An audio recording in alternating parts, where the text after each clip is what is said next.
and you do have a question that you want to ask on the subject of tech and promo for artists, then please add it in, and I'll get to it ASAP. Just trying to make sure that our live stream is up. Et on a rajouté la guitare de Reharmonator. Comme toujours, allez-y sur le Google Drive pour trouver les pistes originaux et rajouter quelque chose de toi. Il y a aussi un petit document avec des suggestions pour prise de son ainsi qu'un montage vidéo. Quand t'as tout fini, poste ta vidéo en ligne, tag-nous là-dedans, utilise le hashtag YouTube is going. Après ça, if YouTube is going, we'll just start. transfère les pistes originaux YouTube is going. So you know what? We're going to do this. So if you are tuned in notre chaîne YouTube, toutes les versions qu'on a reçues jusqu'à maintenant. and you want to follow the full thing, go to our YouTube channel. Just search for Urban Science on YouTube and you will find it. And we're going to do the workshop from there. I don't know why it's not showing up on the Facebook. Technical workshop, tech workshop, of course, it's going to have tech problems. It wouldn't be a proper tech workshop without that. Okay, so I'm going to start this workshop with some of the questions that I did not answer from the previous edition, from the afternoon edition, and then I'll go do the presentation after that. Okay, so let's get going on my screen over here. I'm just going to move this out of the way.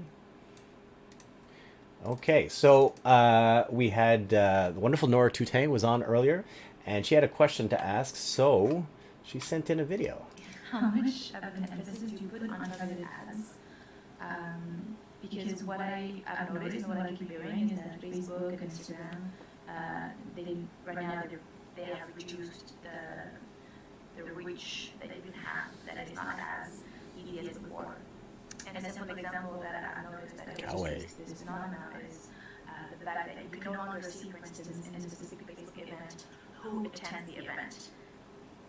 Facebook hides this information because they know that right now information is valuable, so they can make you pay for that information. I noticed this because when I was at the Mike Harris concert at La Salle in the fall, I was like, man, all these people in Montreal that I never see at my show or at my other, soul artist peers show, they could be an amazing target audience. So let me go in the Mike Harris event and see who these people are, so that I can invite them to my show. But that list is not available. So this is why a lot of people right now are saying that targeted ads are a huge tool. And even though it feels, even though it's great, and I'm like, great, it seems powerful, it also feels constraining because it feels like the organic way is not as powerful anymore. So this is what I was wondering. Do you notice this? Do you integrate it in your practice? Right, so that's a very good question.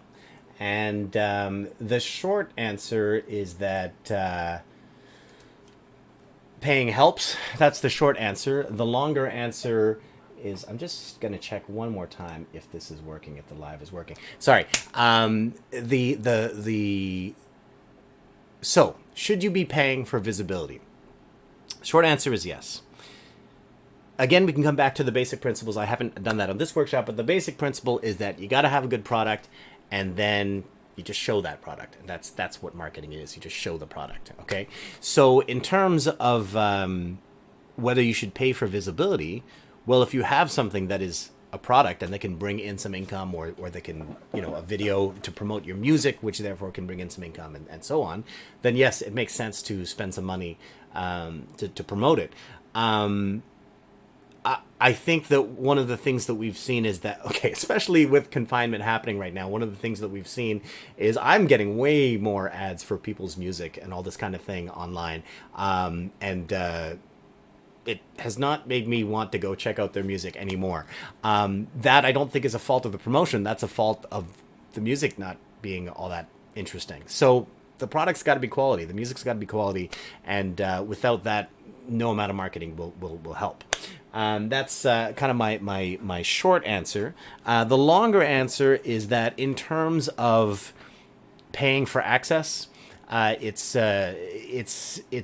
can be dangerous in the sense of, I don't have a problem with paying to have something be viewed, right? I think currently the way Facebook ads work, that's pretty much all you can do. They used to have things like paying for engagement and you get more comments and da-da-da.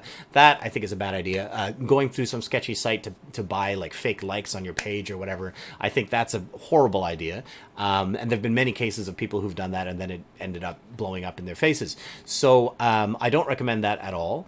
In terms of concrete reason why, I mean, you still have to have a good product. So if your Facebook page or your whatever, you have, 300 million followers on your Instagram, right?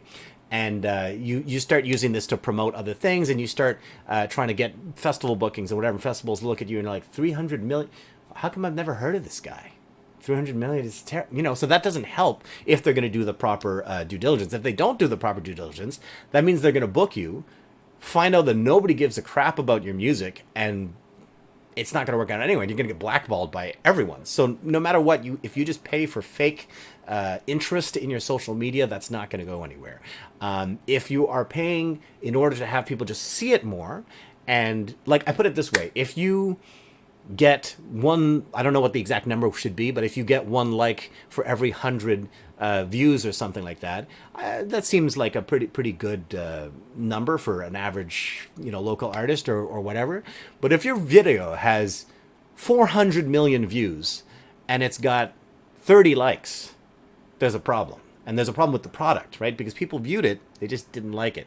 So people are looking at that connection. It's no longer just like it has this many views, it has this many things. So paying for any kind of viewership or any kind of access, it's a double-edged sword. You got to be careful with how you're using that. So that's what I'll say. And in terms of putting a lot of money behind it, that was one of the questions that Nora was asking, putting a lot of money behind that stuff. That's exactly the danger. I mean, if you have something that, you got to be realistic about the quality of your product and say that, well, if it, let's say I put out a music project, solo saxophone music project, who the F is going to watch that? I mean, it's probably terrible. So if I get like I got to be realistic about my expectations are to get this much, like interest in my project. Now, if people are checking it out and it has this much, I mean, that doesn't mean that it's a quality project. It just means that I paid for fake interest. So anyway, don't recommend that. I'm going to keep going with some additional questions over here. Sorry, just getting up with the streaming thing going. Okay. Noah Day says, preach. Yeah, well, quality of the product, that's not what we're talking about, We're not talking about quality of, I mean, I think it's very important that you have a quality product, but it's not, no amount of marketing will fix a bad quality product. And that's, I can't, if you want me to talk about what you're doing musically and give you some feedback on that, I can. That's a separate thing. But anyway, all right, I'm getting sidetracked here. Gershon asks, how about platforms like Patreon? Great question. This comes back when I do the full presentation. It'll be a little bit more clear. But I think Patreon is great if you're doing that kind of thing where you're pumping out regular content, on YouTube or something like that. I guess the thing is, it's one of the things I spoke about earlier was not giving away too much, right? Like. To me, the promo side should be like thinking of a movie trailer, right? You don't give the whole movie away for free. You kind of entice people. You give them stuff to be interested in, and then they go to the theater and they watch the movie. They pay money to see the movie, or they stream it, or whatever, So in the era of YouTube, everything's free out there. So people are consuming all this content. Now you may have some ad revenue and all this kind of thing, but that might not be enough to really sustain the channel. So platforms like Patreon are a good way to do it. I don't have a lot of experience with Patreon. However, I would say that it seems to work for some creators. I think that, again, you want to put things behind the wall, right? So even though you have you're putting on your YouTube channel and everything there is free, you got to have things to entice the Patreon people to become Patreon people, right? Entice the regular fans to become Patreon people, Patreon fans. So that could be a matter of, behind the scenes footage or whatever it is you're going to do for the Patreon. But you know what? Actually, before I even get into that, let's take a step back and to answer any of these questions. Like, what do you think about Patreon? What do you think about this? I think the fast answer is, I just want to make sure everything on the screen. Yeah, okay, everything's good. Okay, the fast answer is, have you subscribed to anybody on Patreon? What made you subscribe to them on Patreon? So, for example, I did not follow Jacob Collier, who I love. I did not follow Pomplamoose, but I followed Abba and Preach on Patreon because I really liked what they were doing, and I thought they're local artists, and I want to support that, you know? So there are different reasons why you become it. But I wasn't even considering what they give away to their followers. So they're, you know, I think you got to think a little bit about what would cause somebody to become your follower. More than anything, I think with YouTube or anything like that is pumping out content on a consistent basis, and something I'll talk about in the slides is building up a track record, right? So you put out one project that's really good, next one's really good, next one's really good. If each one is building on, people are like, oh yeah, I'm gonna subscribe because there's something good going on there, right? It's like, think of a YouTube channel. How many YouTube channels do you actually subscribe to because you really want to see like the next thing? Not that many. So that's part of it. Thanks, Gershon. I hope that answers a little bit. Nino Flamenco asked, do you still believe in word of mouth? Absolutely. I think word of mouth is the most powerful, biggest convincer in a way. Now, it doesn't have the greatest reach because it's, you know, just it's one-to-one. I mean, although, hey, COVID-19 has shown that one-to-one or small dispersal can still be very effective. But that's my coronavirus joke of the day. But yeah, I mean, I think of it this way, like, to promote, to have somebody, if you watch an ad for something, if you see a little clip online, if you see somebody's paid, you know, content, whatever, like, how much of that is going to make you want to check out an event or buy an album or whatever, as opposed to your buddy who's totally into the same stuff that you're into and is like, yo, you like this? You got to check out that. I mean, so word of mouth is definitely powerful because people know exactly what you want. It's super customized recommendations, but it's somebody you trust, right? It's your friend that you trust. So word of mouth, definitely powerful. And then there's also the power of multiple word of like, I know that with Cypher and stuff, like, it's happened that people are like, oh yeah, I came into town like 2 weeks ago and somebody told me about this, and then the next day I ran into somebody else and somebody told, you know. So the more you have additional people talking about it, that's, I think, the more great power of word of mouth there. Anyway, keep sending in your questions. I am going to answer some more that were sent in ahead of time. So, and also, if you want to ask a video question, you can ask a video question by clicking go live. It might be the double faces or something. I'm not really sure, but if you can do that, and then we'll take a video question live. So Claude Thibault asked the question, what's the right dosage of FBing? Can one over FB? That's a good question. I think you can saturate any social network. I think we probably all have friends that share too much. Maybe stories are a good example. I think there's a lot of stories where I'm like, oh my God, this person posts every damn day some stupid thing and I don't care about what they're doing, but maybe somebody else cares about it. I think there's, you know, the quality content has to be the quality of the content. Hey, Militime is there. How you doing, sir? So the quality of the content has got to be there if you're putting out a lot of stuff. So yes, you can over FB. On top of it, when it comes to Facebook pages, the way the algorithm works or the last I checked, these things change all the time.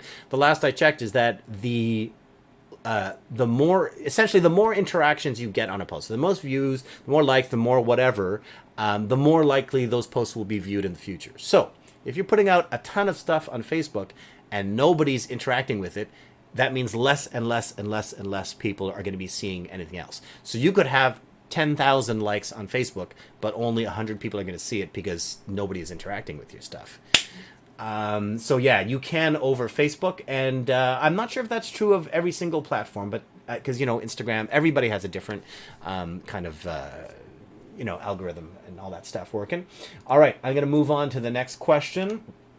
So Johan Satu said, it would be good if you could talk about social networks management, how to build and maintain a constant relationship with your community, and also what essential tools can be used. So I'll answer the last question first. What essential tools can be used? I think for 99% of people, you don't really need that many tools to manage a social network account.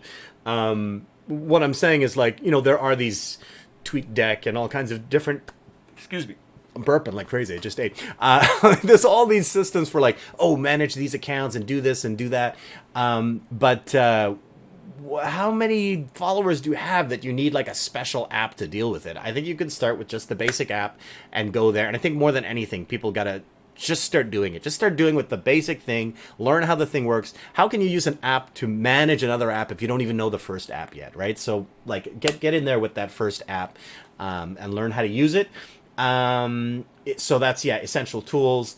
Of course, you can always, yeah, essential tools. That's it. And then social network management, how to build and maintain a constant relationship with your community. I guess the answer to that is the way you maintain a constant relationship with anybody. You know, in the sense of a person, you know, you gotta be there. You gotta interact with them. If somebody sends you a message, you gotta reply. Somebody puts a comment, you gotta like, or you gotta respond in some way.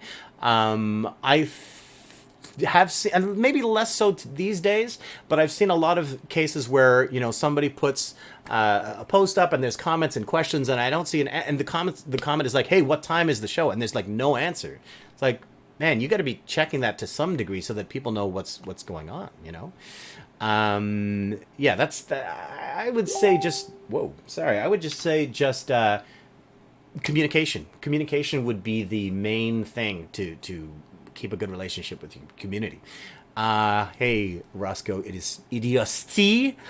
So he says, if you do not have good product, and actually, for those joining just now, good product, when we talk about product, we're talking about your artistic output or any part of your artistic output that can eventually generate income. So that could be recording music, that could be doing shows, whatever. So he says, if you do not have good product to promote immediately, what would be a good strategy to stay consistent? Should you wait 1 or 2 years or consistently post stuff non-related to product? Good question. Well, first of all, in terms of non-related to product, I don't think so. I understand at the same time that there's like a cult of personality. So it's like, you know, you follow, I don't know who on Instagram and you want to see them say stupid things and stuff not related to their music. Okay. But because you're like, you've bought into the personality, that stuff is cool too, you know? So the reality is if you're an artist, the personality and the persona, maybe not the personality, but the persona is part of what you're selling, you know? Now, should you be, how much of it's a balance, right? How much of the non-music stuff should you be posting versus how much of the art stuff and how much of the art stuff should you be posting? I think that if you don't have any product, like if you don't have, let's say, okay, Roscoe, let's say is an MC and he does not have an album yet. So what does he do? Does he just post videos freestyling? That could be something good if the person is a good freestyler. Do you just post videos not related to music? I'm not a big fan of just like constant stuff not related to music. If in some way it's related, like if you, and maybe I need a concrete example of what you're posting or what one would post not related to music, because to me, it's got to be always going in a certain direction, because you got to be driving people back to yourself, the brand, or the music in some way. Now, not that it's just constantly, hey, check out my show, check out that. Also is not interesting at all. So I think you need to have product. Okay, put it this way: instead of worrying about putting stuff out when you don't have a product, work on the product, work on putting out that album, work on recording, work on whatever, and then develop a plan so that when you're ready to go live with that, you have like a 6-month whatever, and you're like, first there's going to be the launch, then at the same time as the launch it's going to be on Spotify and whatever, and then the first video is going to come out a month later, and then this, and then I got to have another show with a different, you know what I mean? Plan that out so that you have product to keep putting out once the main product is out. But worrying about putting out product when you don't have anything, it's like, no, I don't think that's such a good idea. On the other hand, there's a lot of things you can do aside to the product. And one thing we'll talk about is like using product to promote product. One of the things that C1 did, for a while, you were doing those like verse of the month kind of thing. Like it was putting out a verse every single month. I forget, it was 16 bar or something like that. But you were doing like a short verse, every single month. And it's like that is one possible way of like generating interest, building towards something. But that means a lot of creation, constant creation. And that's very difficult. Anyway, I hope that answers your question. But if not, please feel free to follow up. All right, I'm going to keep going with some more stuff. And if anybody has been able to get the Facebook going, please do let me know. I'm just going to double check because I don't think it's going for some reason. The live, it doesn't appear. Normally get a big icon. Oh, well. Oh, Facebook, you silly duck. Anyway, so we are live on YouTube. Okay, whoops, sorry, I'm going back to the questions. Where are the questions? Here they are. So Gabby Love asked, how do you make a video of a Zoom call to post to YouTube? This is something I'll get into in the slideshow, but Google is your friend. You know, sometimes I get these questions from friends or from whatever. In this case, it was for the workshop specifically. And it's just like, man, the answer is this. You just throw it into, there's your answer, you know. Yeah, so learning to use tools such as Google to find your answer. Also, as a more direct thing, maybe in the case of a Zoom call post to YouTube, if you want something really simple, you could do like a screen recording from your laptop or desktop and then just post that. That could be a way of doing it.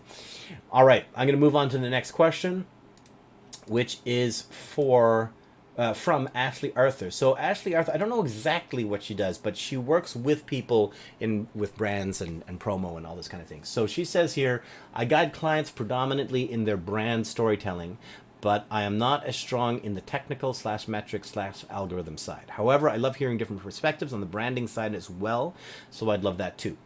Instagram is where we do a lot of our clients' work, so I'd love to know more about any updates to algorithms there, but Facebook groups, etc. are also a bit of a mystery to me and look worthy of a deep dive. Honestly, there's so much to get into when it comes to this stuff. I would just be thrilled to hear you talk about the areas that interest you the most. Okay, so there's quite a few questions here.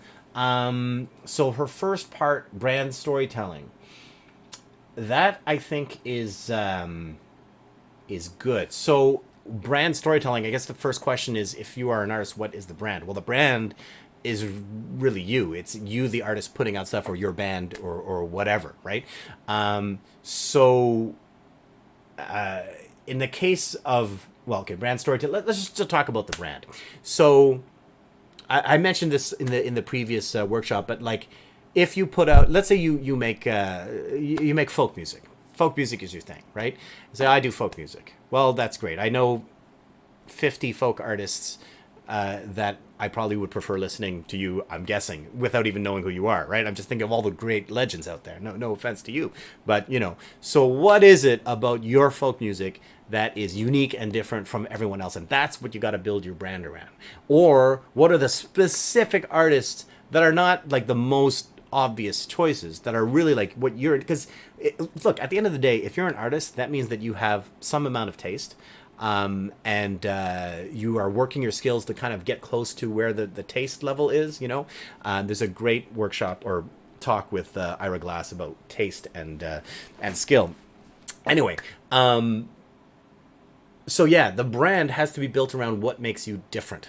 The reality is, especially people, when the internet blew up, they're like, oh, everyone has a voice, all independent artists are gonna, yeah, well, now everyone is screaming at the same time and nobody can find the good stuff unless you're like, I'm a folk artist and my music sounds like is very influenced by Radiohead or something like that. And it's like, what? Okay, folk music, okay, I can maybe see the connection. So that kind of gets people interested. But if it's just like, I make folk music and who do you like? I don't even know, some well-known folk artists. Like, well, I need to have something more to work with here. So I think in terms of the brand itself, uniqueness is critical. Or it's not about being unique, but it's about focusing on the things that do make you different from everyone else. Yes, Gershon, I will save the live. I made an error with the previous Instagram and I did not save the live, but on YouTube, the full thing is on there with the whole, I don't know if you're watching on YouTube, but the whole, like, there's a split screen and stuff on the screen. Anyway, whatever. So go check that out. So yeah, that's brand storytelling. That's what I have to say about that. Oh yeah, and getting into the technical metrics algorithm side. This is well, first of all, in terms of understanding the algorithm for anything, that stuff is evolving constantly, right? Facebook, Instagram, all these guys have different ways of doing it, and those things are changing. I would say the thing to it's okay to cheat a little bit and use the latest thing that you heard about, that, oh man, if you do this you're going to get this many followers, and if you do that, it's okay to do that once in a while if everyone's doing it. If you're using some really sketchy stuff, it's only going to blow up in your face. But the example I'll give is, like, back in the day, hashtags were a big thing on Instagram. And if you put certain types of hashtags in your posts, you would get more likes and comments and whatever. So we started doing this with Urban Science, and I was like, wow, we're getting all these things. And, I'd go check it and, like, yeah, but these comments are bullshit, or these likes, these are not even real accounts, or whatever. So for a moment there, I was like, oh, maybe I should take all those hashtags out. It's like, it's idiotic. But then I realized, no, if anybody else, any other brand is using those hashtags, they get the extra 50 likes or whatever it is. So all of my posts appear to be 50 likes below, right? So I had to play the game and keep those hashtags in, just to, like, keep us at the same lying minimum that everyone was at, right? So that's what I have to say about that. But I don't expect some magical hashtag that's going to make everybody like my post way more than before. At the end of the day, the post itself has got to be quality. All right. Finishing up with this, Instagram. Oh, right. And then the other question was, Facebook groups are a bit of a mystery to me. They look worthy of a deep dive. Yes and no.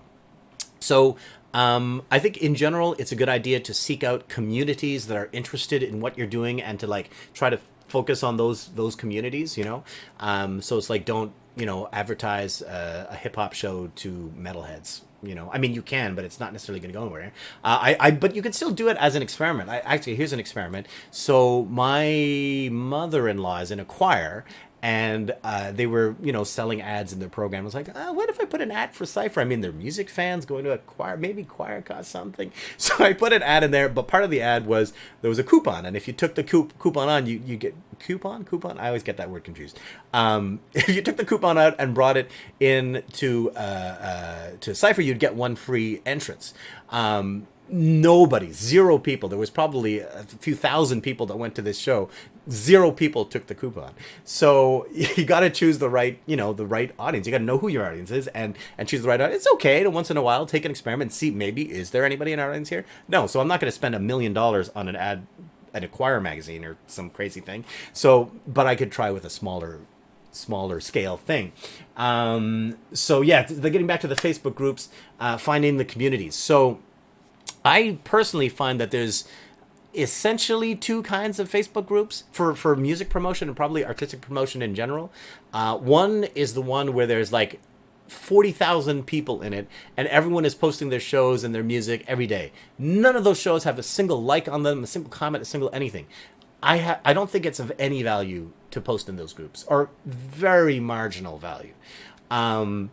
However, there are smaller groups where it's like really about one specific thing, and there's 50 or 150 or 200 people or whatever, smaller amount of people, but they're actually interacting with each other. They're actually, there's an actual community there. Now, I'm not saying go into that group and start spamming all your shit into the group. No, that's not going to work either. But if you actually have something that is of interest to the group, and you can share with those people, not just lay your promo onto them. If you could share with those people something that may be of interest to them, then sure, go for it. That's what I have to say about Facebook groups, I think. All right, so next question is from Richard Cullen, and we are taking questions at all times. So if you have a question, please post it. Or DocMad says hello. I say hello. So please ask your question. Richard Cullen asked, okay, I actually kind of like these questions here that he asked. So, perhaps remind people of the things that were okay 5 years ago, but are so damn annoying and insincere. Remind people of what to post and why, and how what the worst things are to promote yourself. Let me know what you think of this idea. Let me know what you think of this idea below. That's one of them. Shit like that. There's definitely a lot of annoying.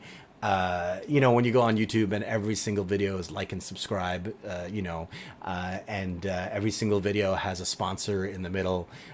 This video is brought to you by Squarespace, and Jesus Christ, man, I don't know if I'm ever going to use Squarespace or Wix because of all their damn. Well, maybe one day, who knows? It is true that stuff gets annoying and it is insincere. I think, if you want to get engagement. just do things that cause an engagement. You know, just ask a question. People will answer if they choose to answer, and if they won't, nothing will cause them to suddenly magically do that. You know, like, you know, we're getting a few questions on the live stream, but if you don't have a question, that's okay. You can just watch. You know, don't force it. If I like ask a question, then everyone's gonna leave. Like, it's who cares about that? Okay, so so that was the first thing, like keeping it sincere. Comes down to sincerity, providing value rather than trying to flog your shit. Your feed is all, I did this, this, my record was played by this artist. Okay, so wow, this is a long one. Well, what I'll say about all this is coming back to the basic principles, and I will go through that slideshow again. The basic principle is you got to have a good product, and then the promo is just showing the product. That's all it is. That's all it is. So if you're going on about, you know, I'm doing this and like, I don't know, if it's all about feeding your ego, then that's nobody's interested in that. I don't think, unless you're DJ Khaled and it's kind of amusing to see how obsessed you are with yourself. That's a whole other thing. But otherwise, just show the product, get that product out there, and that's what promo and marketing. Well, promo, not marketing so much, but promo is just show it. Just show it. Just show it. All right. Actually, this is a good one from Andrew Bruchelius. So Andrew said, so I was like, do you have any questions? So his answer was, no need for a workshop. Just look at my social media posts and do the exact opposite and you'll be fine. I think we've all had some mixed results when it comes to, you know, social media success, shall we say. But in all seriousness, yes, look at the social media posts, do the exact opposite in the sense of, what are the social media posts that you've seen that have gotten a lot of engagement? And is there anything that you can learn from those that you can integrate into what you're doing? Well, then definitely do that. And then what are the things that you're doing that are annoying in your social media posts that don't generate any interest in anything? And then don't do those things. So that is not actually a crazy thing. Executive summary of the music industry, where it's heading. Well, doing things in the least amount of time is perhaps the most important thing. Efficiency. Yeah, so that's absolutely on the money. Excuse me. I'll say that in terms of efficiency, well, first of all, you gotta do it. You gotta go out there and do stuff. You just gotta go out there and do it. So if you're like, man, I don't know how to use Instagram or something, well, install it and just start messing around with it. Create a fake account and don't add any friends and just start messing around with it. The sooner you get in there, the sooner you start using stuff just wrong, but at least using stuff, the better. Think about, you know, your aged parents who have no clue how to use any of this stuff. If you let that gap get bigger and bigger and bigger, you're only going to be more lost later on. So get on it now and make the mistakes now. Yeah, that's it. All right, and then David Rish, I think I answered this earlier, but anyway, David Rishpan asked preferred video editing and graphic design solutions. So actually, this ties into like just get in there and do it now. A lot of people are like, okay, I'm gonna wait until I can afford, like, let's say they want to do video editing. Okay, I'm gonna wait until I can afford Final Cut or Avid or Premiere or whatever. Like, you know, big Hollywood movies are edited with that stuff. For my little 5-second Instagram things, I want to get that software. No, just go and download a free app for making social media posts or whatever, and just start with that, okay? More important to start now, and to even, it's better even to use the what you think of as crappier. It's better to do that now, because it's okay. I gave this example earlier. It's like you go to a restaurant, right? You go to a restaurant, and would you rather go to the restaurant and they're like, here's our menu, there's 10 items on the lunch menu, this is what we've got, these are the best things that we make because these are the 10 things that we make, right? Would you rather that? Would you rather you go to the restaurant and they say, here's a list of every single ingredient we have in the kitchen, you can combine these any way you want? Of course you'd prefer the first one, okay? So, oh no, we're all good. So that's kind of like the video editing thing. Is like, do you want to go and get the most crazy ass software that can do absolutely everything?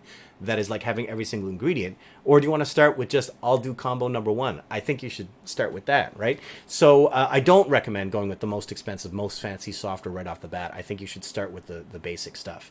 Now, in terms of the specific things, you're not going to see this on Instagram Live, but it will be on YouTube and so on. So this is my phone right now. I'm just going to switch to the phone screen. There we go. This is my phone. And so on my phone, you see at the bottom here, I've got photo editing. And this is a whole bunch of apps that I use for photo editing, Canva, Photor, BeFunky, all that stuff. This is memes, whatever, not so important. Video, these are a bunch of apps that I use for video. Tons and tons of apps. They all do different things. Every single one of those is free. I didn't pay for a single one of those apps. Instagram and collages, right, to make collages. I mean, okay, I'm back here. If we go back to the screen, like let's say, like, man, I need to do some video editing. Well, what do you really need to do? Let's say, like, I want to make a show poster. Let's say you want to let's say you want to make a show poster, right? So you open up your Google and you say how to make show poster. That's the first thing you do, okay? And what comes up? Well, what happens is there we go. Okay, the first thing, create free concert flyers in minutes. Poster my wall, concert band flyers. So the first thing that you should take is not the first link, but see that, okay, let's look a little further. Concert poster tip, poster maker. Okay, so when I said show poster, that is not a great choice of words. Concert flyer, band flyer, concert poster. So now I know the better words, right? So concert poster maker would be the next thing that I search for. And now we get some more stuff. First one is sponsored by Canva, which, by the way, actually is a great app. Yeah, a bunch of other sites. So, you just start, let's go on because I know what Canva is. So, I'm going to go on that. And make my poster. Oh, put a headline. Whoops, I think I hit it too fast. Here we go. So let's do this. Let's do. Ooh, look at this. Oh, here we go. Here's something. We're gonna start with that one. Oh, so we know your style. Okay, we're gonna do this. We're gonna do. What else do I like? I kind of like this one. I'm gonna do everything that's kind of like. Yeah, we're gonna do those guys. Okay, and then. Oh, this one requires me to sign up. Let's just show you what we got here. Flyer templates. See, so you're just talking about replacing images and replacing text at this point. That's all it is. This is done for you. You don't need Adobe Photoshop. You don't need some crazy software. This right here just does it. So go and jump on it. And maybe the free version puts a little watermark in it. Whatever, who cares? Just start with something. So that's kind of my answer to that question is start with something simple. Get started with something. If you're really hitting the wall and not able to get it going with that simple software, okay, then think about an upgrade. But you got to start with that. Militime asks, could you share that taste and skill talk? Yes, absolutely. I will search for it right now. And where is it? On the creative process. You know what? I am going to find the link and I'll put it on the event page on Facebook and on the YouTube as well. You know what? I just found it. Hourglass, the gap between taste and skill. But anyway, I'll put it on there. I'm not going to do it on the live right now. But it's a great talk. It's absolutely great. And I think it's part of like a 4-part series, but that one particular one about taste is great. The rest is good too. All right, Shem G asks, what does one do with all the analytics? How would one judge where they sit and fit? Okay, so first of all, let me answer the question of what analytics are. Hold on, I'm just going to double check this here. Okay, yes. So what analytics are is all of these platforms give you a way of breaking down a little bit of information about where you're going, where you're getting, who you're getting to with your stuff. So, for example, I don't know, let's say you post a video on Facebook and then it'll say, okay, this many people stopped watching after 5 seconds, or this many people between the age of 15 and 25 watched your video, and this many, so it gives you a little breakdown in terms of that. I would say the important thing to take out of that is figure out who your audience is, right? Are you aiming for and it's not even about age groups and all this kind of thing. It's just like defining your music. You know, I talked earlier about giving a good, unique definition of what your music is. If you just say, I do country western music, that's not very helpful. But if you give some more details about what artists you're similar to, really try to narrow it down into a more niche thing. Not so niche that nobody's interested, but like, you know, something to give uniqueness and interest to your product, then do that and market it around that. And then once you have that, try to figure out who are those people and how do I market towards those people. And other people have asked about like Facebook targeted ads and all this kind of thing. Yeah, absolutely. You know, search for people's interests. Like I've done that a couple of times, and I think for Cypher stuff, and I think what I would target, I would look, I think you can do something like, basically it's based on, you know, your profile. You have certain people that you like on your profile, right? So let's say, like I love Busta Rhymes. Busta Rhymes is one of my top guys. So if I'm trying to aim for stuff with Cypher, I'm going to want, you know, it's hard to figure out, how can I figure out if a Facebook user is going to like Cypher? Well, odds are they might like live music. They might like hip hop. They might like, I'm going to start getting a little bit more vague. They might like jazz, you know. They might like, you know, other kinds of things. So I'm like, where do I want to, funky music, you know? So where do I want to kind of draw the line in this stuff? Where do I want to figure that out? So when I do the targeted ad, I'm going to be pushing it towards the people with those interests. So I'm going to say, I want to target, let's say, okay, as an example, when I'm doing Cypher, this is gross generalization, but I'm imagining most of our audience is not over 40, for example. So I'm going to target people under 40. Most of our audience, I think it used to be possible, but I can't do that anymore. Most of our audience don't have kids, right? Because they can go out and they can, not that you can't go out when you have kids, but, you know, so I'm going to try, if it's possible, I'll try to target people who do not, you know. Can I, now, beyond that, what is there beyond that? Well, their interests. So, okay, I suppose if they like Busta Rhymes, say that would be a good thing. But then you can actually choose a whole bunch of artists. Like, well, if they like Busta Rhymes and they like D'Angelo and they like I don't know, maybe Fish, a jam band, like so all kinds of different things that you think, oh, maybe this will draw them. Maybe somebody who likes this will like this. So you got to know not just yourself and what defines your own thing, but what defines the people who would like what you like. And I think that's kind of an important thing to figure out. So anyway, that's my answer to Shemji's question. Okay, so now I'm going to go through the Tech and Promo for Artists presentation. I think I just made a little mistake here. I'm just going to change this. I think on the live stream we're just seeing the same thing going over and over. So I'm just going to, there, yeah, I did mess that up. Okay. All right, so we're going to do this thing here. Whoops. Sorry. All right, so this is the Tech and Promo for Artists. And again, if you have any questions, please feel free to ask. You can comment, of course, with the question, but of course, clarification, whatever. I more than welcome it because otherwise I'm just talking on my own over here.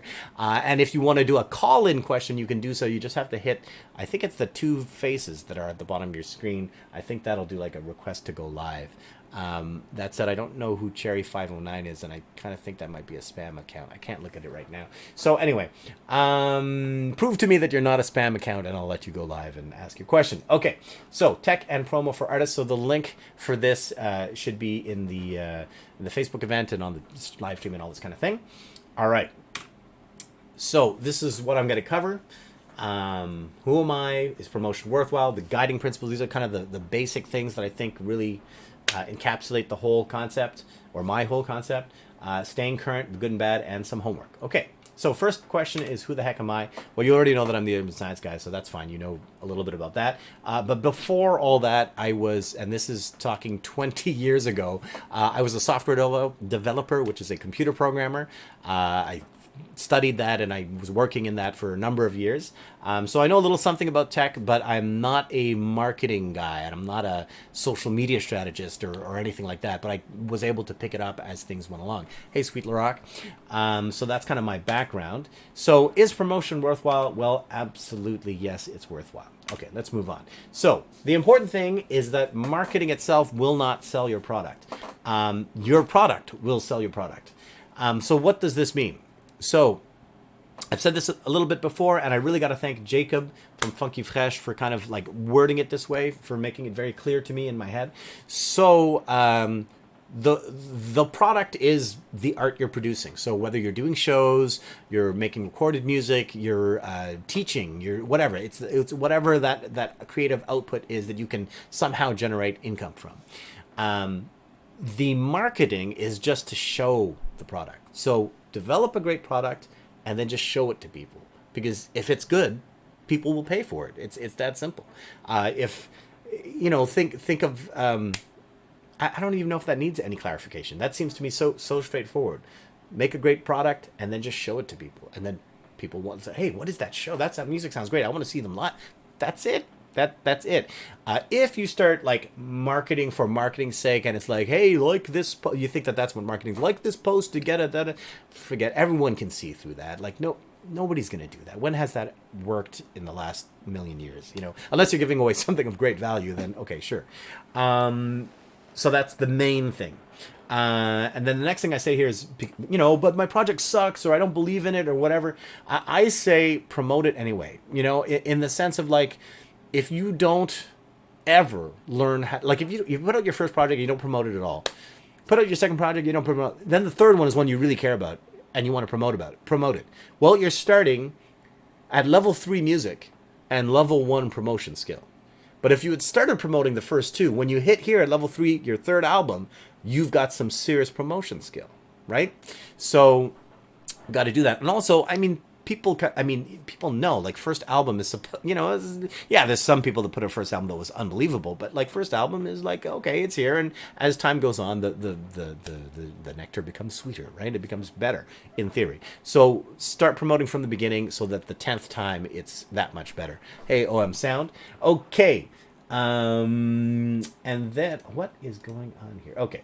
And then I said here that physical and traditional methods still work. Physical versus digital festival applications, right? So you know, we're all obsessed with like, how can I get more followers on Instagram, and how can I? That's all good and well, but you know, physical things are still of value to people, and maintain people's interest. You know. The example I was giving is that, like, if I send in Festival X, and I send in my application to Festival X Digital, I send in my stuff, how many applications do you think they get? 10,000? Like, you know, who knows? What are the odds that they actually open my application, A, and then B, mine differentiates its... I mean, there's so many factors. I think even just the chance that they open my application is already like, oh God, I hope so.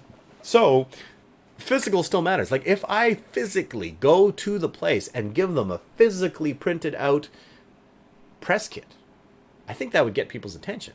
I think that it would be sitting on somebody's desk and they'd be like, ah, man, I gotta... They'd have that constant reminder that I got to go and look at this. And I have had confirmation that actually does happen sometimes. I'm not saying it's going to get you the gig, but it is a constant reminder. Whereas the email, oh, I'm just going to delete that one and they'll never get to it. So physical still works. And then for shows and stuff like that, flyering, posters, like that still works. You know, you still have that physical, oh yeah, there's that thing on Friday. I was thinking of oh yeah. You know, like I don't really check what events I have coming up on Facebook, but that physical flyer, I'm like, oh yeah, that's the reminder that it's there. So it still does work. And this I've talked about already is the more you do it, the better that you're going to get at it, right? So do all those college radio interviews and all that kind of stuff. The more you do it, the better you're going to get at it. When you go and do a big TV interview, you're going to be comfortable because you've done a million stuff that's less professional, or not less professional, but less, or maybe it is less professional.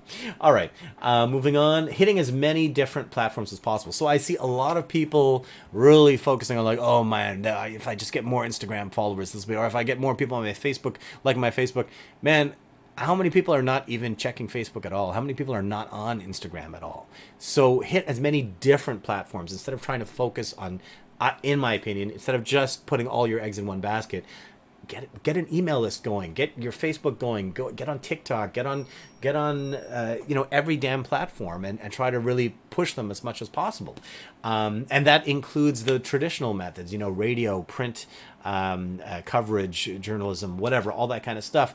The example I give with this is back at the early days of Cypher, I did a whole bunch of radio interviews on CKUT, CJLO, like all those CSM, everything. Anglophone, Francophone, you got to go global, or in the case of Montreal, global is one city.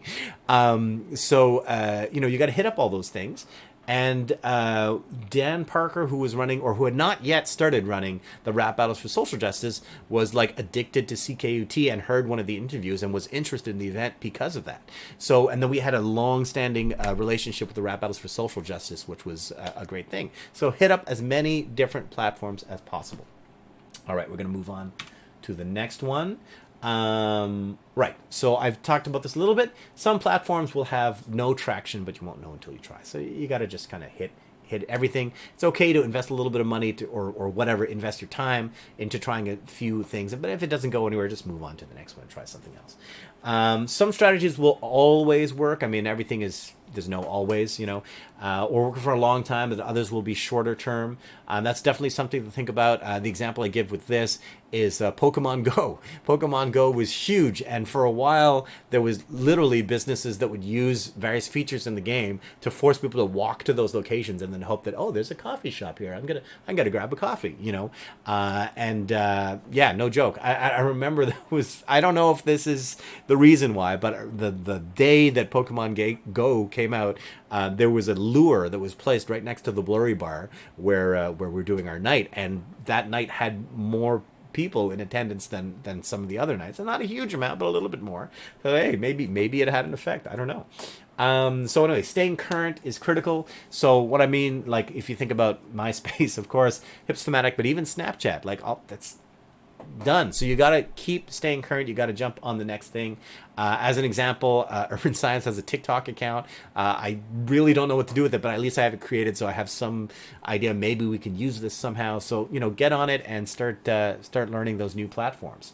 And then so again, is promotion worthwhile? I don't know how many times it's happened that after a show, like it's already happened, I found out about it. I was like, what? Man, I wish I knew about show XYZ. I would have totally gone and seen that. So yeah, it totally matters. You just lost at least one customer because you didn't hit me.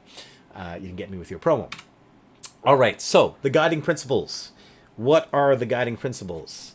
Number 1, have a quality product. That's it. Your art, work on it, make it great. That's it. Number 2, show the product. And it's really those two things. Have a quality product, show the product. That's it. Then number 3, drive attention back to the brand. You know what? I'm just going to skip through this quickly and then I'll go through each one in detail. Number 4, somebody else did this before. Google everything. The internet is an endless resource of information, tutorials, etc. Go check it out. Number 5, good communication. Great that I tripped up on that one. Good communication is a prerequisite for being pro. Number 6, balancing smart and get things done. Number 7, think big. Well, anyway, we'll get into that later. But be mindful of where you are versus where you need to be. Number 8 is a tool exists. So you just have to identify your needs in order to find it. There is a tool. Just figure out the need, and then we'll find the tool to work with that. Okay, so I've gone through this a little bit, so I'll skip over quickly. Quality product. It's making sure your art is great. That's it. And thank you to the great Gordon Foote, who in the context of promotion once said, "You can't shine a turd," and that's absolutely true. So if you don't have a good product, no matter how much you promote, not going to go anywhere. In relation to that, seek out advice, learn from the best, take all that harsh criticism, integrate it, become better as a result, embrace the haters. The thing I'll say about that is to put greater value on those giving advice who are most matching what you want to do, right? If somebody's like, oh, don't play like this, don't do this, like, well, but I don't actually like the way you play, just because you're older and more of a vet. But if I don't like it, then why should I take your advice, right? Some of those lessons are universal, but not every single one. I've said this before, focus on what makes your product unique, what makes you unique, your art unique. And the track record, having a good track record, putting out quality, or at least seeing an increase, And then, so first, have a quality product. Number 2, show the product. The product sells itself. if it's good, if I relate this always to like restaurants, right? If it's good, people are going to go eat at the restaurant. If it's the right price, people are going to go eat at the restaurant.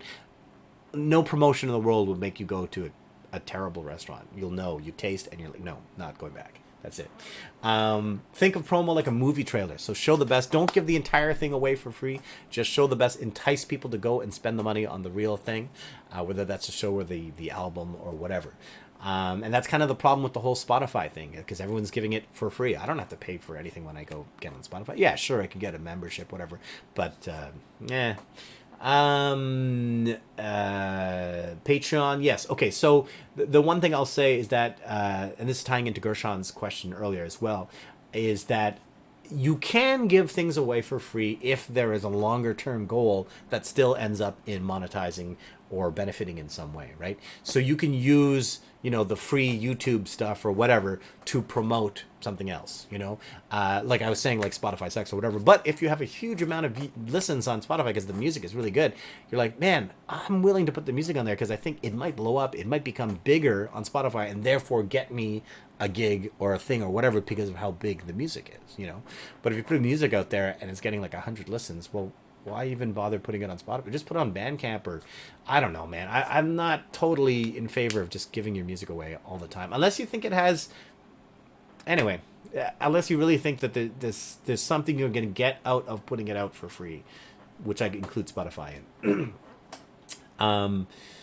And in terms of promo, and this is one of my big problems, say as much as possible in the briefest amount of time. I'm definitely spending way too much time talking, but that's the way it is. Let me just check. I feel like we're getting close to an hour. I'm going to restart the Instagram live, so you're going to have to rejoin. Oh, there it is.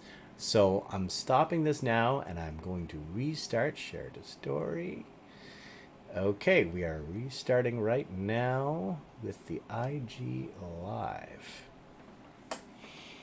Okay, we're restarting on the IG Live. All right, so continuing on is that just, which I've said before, promo and marketing for its own sake is useless. Everyone can see that stuff a mile away. Nobody will like or share your photo to get a chance to win this or that. No. Unless you're giving away a real prize, nobody's going to go and like and share your photo for whatever, okay? Let's move on back to the brand. So this, to me, the concept here is that so if the product is the music that you're putting out and the product is, whatever, the artistic output, then the brand is you or your band, right? So you always want to draw people back to it. I'll give you some examples of people not doing that. Some people I know, some person or people that I know produce an album that is great. And I never once saw on any of their social networks mentioning that they were the producer of that album. Why? Why not? Like, you should be promoting that as an artist. You should be promoting, hey, I produced this album, and then other artists will want to produce with you anyway. So you got to bring it back to the brand. If you never bring it back to the brand, nobody will know. In the same line of thing about the brand, when it comes to social media, let's talk about Facebook pages versus personal profiles. So I think one of the big problems a lot of musicians have is that they don't have a public profile on Facebook, a page, capital P page on Facebook. And the very simple way to think about that is, if I go to see a show and I like what the keyboard player is playing, I'm not going to try to find their personal, become a friend with them on Facebook. Like, I'm not talking about me as a musician, forget about me as a musician. I'm just a regular audience member. I'm not going to try to befriend people in the band. Like, that's creepy and weird, right? But if they have a page, oh yeah, maybe I'll like or follow that. Yeah, that could be something, that I'll do. So make sure you have a capital P page on Facebook, and then guide people towards it. So always guide people towards the more professional outlets that you have. So if you're going to post a performance video, you post it on your Facebook page, capital P. You can still reshare it on your personal profile, but you got to post it on your capital P Facebook page. The example that I give in the slideshow is my favorite, Nouveau System Barbecue. So New System Barbecue, everybody knows they're orange cars, right? So that means every single time they make a delivery, every time they're making a sale, they're already selling the product. Every time they sell their product, they're promoting it even more, right? Because you see those little orange cars running around town. So definitely, promotion has to be built into the whole equation, bringing it back to the brand. Thinking about like logo overlays, text descriptions, all that kind of stuff going back. I mean, if I see, like, for example, with Cypher, we post people's photos, who showed up, whatever. In the description, it always goes back to where it was, because somebody posts a photo, they're like, "Well, where was this? What was this?" So you wanna always link back to the original source. Ideally, we would have like a watermark on every single photo with the Urban Science logo and all this kind of thing, but I don't want to get that annoying with it, because at the same time, I want people to actually use the photo. So the product, in this case, the product I'm thinking of is the photo itself, and the product has to be good. And if we start putting logos on everything, I don't know if people are really going to use that. So anyway, all right, moving on. Next guiding principle is Google everything. So basically, this is just saying you got to learn how to teach yourself. You got to learn how to find stuff on your own. And part of it is kind of focusing on your needs more than the specific technical things. So it's like I was doing earlier with the concert flyers. Like, look, how do I make a concert flyer? Then you'll see some examples of concert flyers. And then you're like, oh, how do I put text on a photo? Like, you start narrowing down what exactly it is you're trying to do. So focus on the need more than anything. Because you can often get stuck with some technical thing. You're like, oh, how do I make this? Move this one text? Oh, forget about that. Go back to what your original need was. Maybe you'll find an easier way to do it.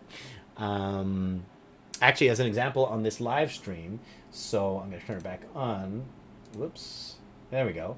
So those things at the bottom, right? You can see them right here if you're on the YouTube or if Facebook is working. Now that stuff, I was originally looking into making some really nice transitions and After Effects with all those things going on, and it was a huge pain. I was trying to because you got to make it transparent and export in the right format, and the formats weren't working, and it was a huge technical hurdle. Finally, I just made a bunch of static images and just shoved them in using a feature in the software.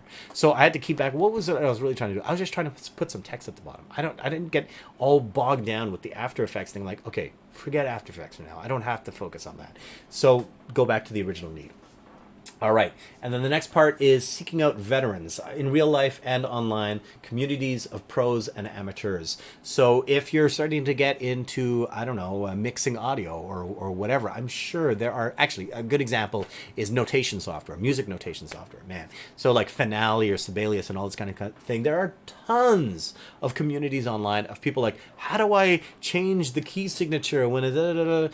And you can ask those, or you can find people who already asked those questions and find the answers. So seek out those communities of like-minded folks. This also kind of ties back into the main aspect of less tech and more promo, which is finding those communities of people who are into the music that you're creating, right? If you're into R&B, well, find that R&B community and try to cater to those people, right? And then branch out from there.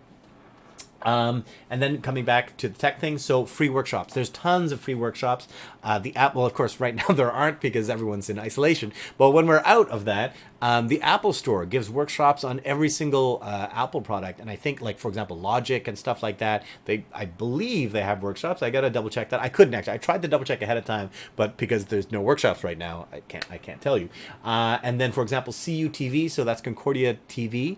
They basically have a bunch of workstations for doing video editing and all this, but they also give workshops on how to use Adobe Premiere, how to use Photoshop, how to use Illustrator. So check, and all that stuff is free, right? So you can find a lot of communities of like-minded people for the whatever you're looking for, and then find some free workshops, free resources that way. Shem says, I suggest Reddit as well for community-based feedback and tutorials. You know what? I really don't know Reddit very well. I had one thing blow up on Reddit like quite a while ago, like 7 years ago or something like that. It wasn't me that posted it, it was somebody else. So again, like each community has their own like sub thing going on. And that's very cool. So Reddit apparently is a great way. Definitely they have a lot of subsections, right? So that's a good way of finding the specific community that addresses, what you're into. So yeah, check out Reddit. We're going to move on here. So the next guiding principle is good communication. Oh man. Oh, so David does confirm that the Apple Store gives Logic Pro workshops. That's it, man. Go and get those free workshops, man. Okay, so coming back Banq2, BANQ2. Oh, yes, the National Library, BANQ. Great resource on Berry Street right over there.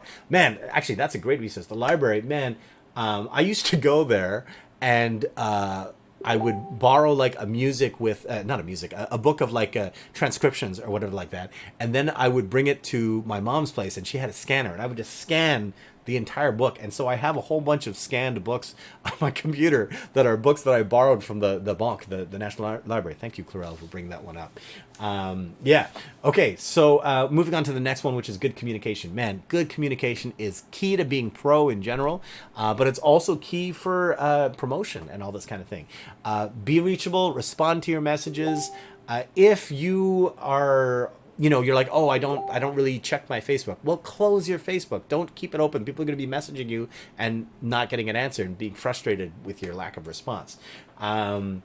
Next thing is for email. So first of all, email is super critical. I know a lot of people don't think too much about email, but man, you have got to get on top of your email. Pick one email address and stick to it forever. That's it. Set all of your, if you have another, you had an email address you opened when you were in high school, that's fine. Set it to forward back to that main one and just only check that main one. So for example, my main email address is zibalatz@gmail. Zibalats, it's a thing I came up with ages ago. However, I also have vincent@vincentstephenong.com. I also have urban science emails and all that, but I don't go and check 10 accounts every time I got to check my email. All of that email just goes to the same account. And they get filtered with labels and all that kind of thing, so I can clearly see which one it is, and it's just, that's the way to go. So look up forwarding email, and if you're using Gmail, there's labels. You can look up how to use labels and filters and labels for that. Same thing goes for social media handles and names. Pick one and stick to it. Or if you are going to change, put a big promotion campaign over the fact that your thing changed, because people are not going to be able to find you. So if it changed, every single post you put after that, hey, by the way, my name is now this is so and so. Like if it's not clear who, like if I am Vincent Stephenong on whatever, and I decide to change my artist name to Poop Face, I gotta, with every single post, be like, hey, by the way, this is Vincent. Otherwise people are like, why is there a Poop Face on my friends list? Okay, although there may be other reasons for that. Anyway, let's move on. Good communication. Right, is just to say that Facebook Messenger is fine, Instagram is fine, all these Messenger fine, but for all the real stuff, you got to be using email. I mean, email, it's, first of all, it's designed for it. You can search, you can archive stuff. Nobody's going to send you a contract for a big gig by Instagram Messenger. That's just DM. It's not going to happen, right? So it's all going to be by email. Make sure you're on top of your email. Side note to this is, do not send attachments by email. This is like my computer programmer guy coming out. That's not what it's for, and it's just super annoying. Use Dropbox, use Google Drive, use WeTransfer, use all the things that are built for sending files. Use that to send files. You can still send an email with the link to the Google Drive, but don't send it as an attachment. Don't start putting photos on your thing. Anyway, bad idea. Next thing is, spelling is important. It absolutely is important. If I see a show flyer and there's like all kinds of awful misspelling, I'm like, man, I don't, it just, ugh. And it doesn't look professional at all.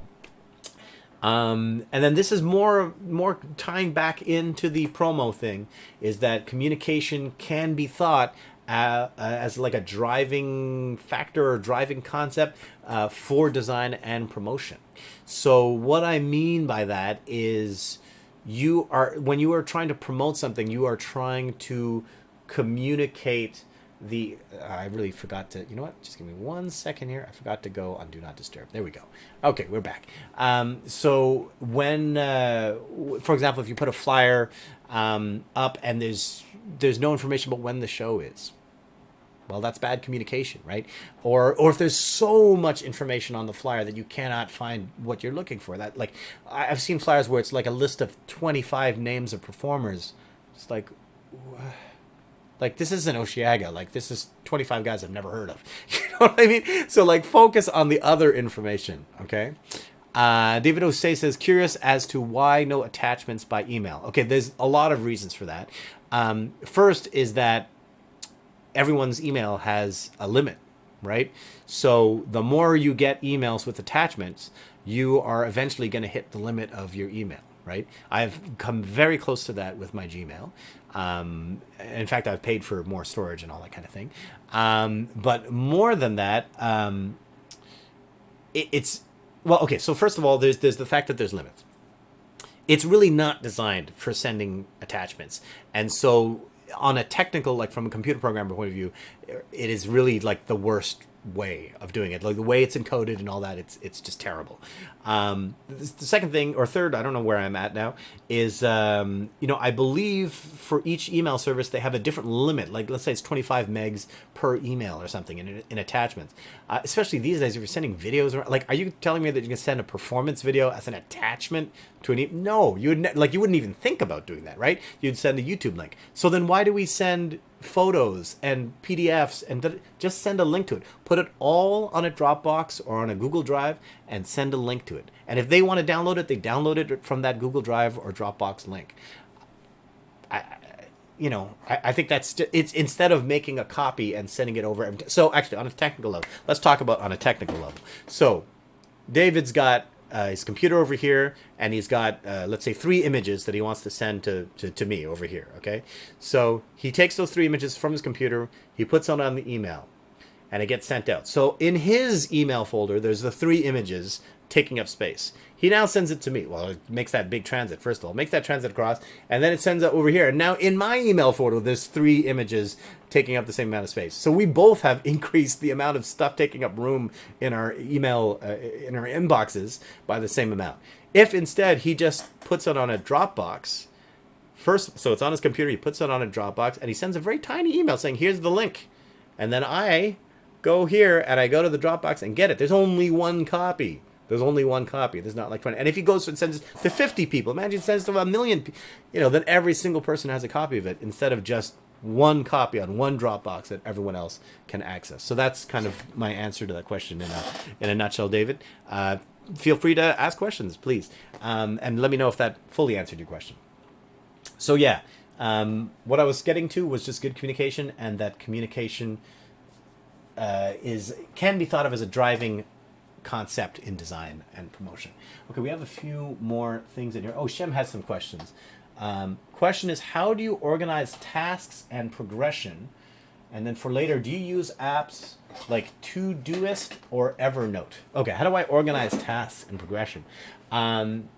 So this is more of a logistics question. And originally, when I was first making this workshop, I was thinking it would be more about logistics, but I'm down to talk about this as well.